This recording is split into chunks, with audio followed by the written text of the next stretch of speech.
भारत एक सचेतन आणि सर्वात मोठी लोकशाही असून तिच्या भव्यतेचा आपल्याला अभिमान असला पाहिजे असं प्रतिपादन राष्ट्रपती द्रौपदी मुर्मू यांनी केलं आहे। आज 14व्या राष्ट्रीय मतदार दिनानिमित्त निवडणूक आयोगानं नवी दिल्लीत आयोजित केलेल्या मतदार दिन कार्यक्रमात त्या बोलत होत्या। निवडणूक आयोगाच्या कामगिरीची त्यांनी यावेळी प्रशंसा केली।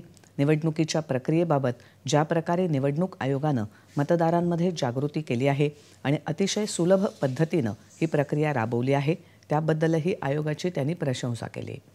या पुढच्या काळात लोकसभा निवडणुकीच्या वेळी आयोगाची जबाबदारी आणखी वाढणार असल्याचं त्यांनी सांगितलं।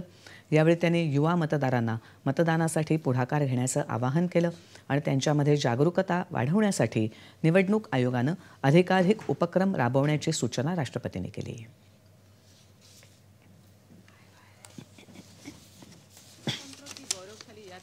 निर्वाचन आयोग की महत्वपूर्ण भूमिका रही है। अब तक निर्वाचन आयोग द्वारा 17 आम चुनाव और 400 से अधिक विधानसभा चुनाव संपन्न कराए जा चुके हैं। देश में 96 करोड़ से अधिक मतदाता है तथा आम चुनाव में लगभग 12 लाख मतदान केंद्र स्थापित किए जाएंगे।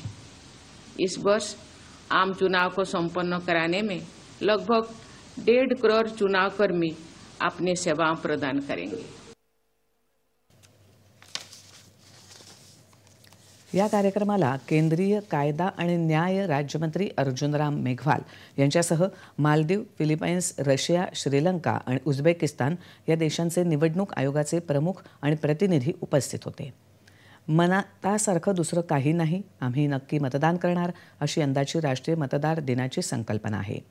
यावेळी मतदारांमध्ये निवडणुकीविषयी जनजागृती करणारा माय वोट माय ड्युटी हा लघुपटही दाखवण्यात आला। आजच्या दिनाचं औचित्य साधत आणि आगामी लोकसभा निवडणुकांच्या पार्श्वभूमीवर आज सर्वसमावेशक निवडणुका या विषयावर एक टपाल तिकीट जारी करण्यात आलं।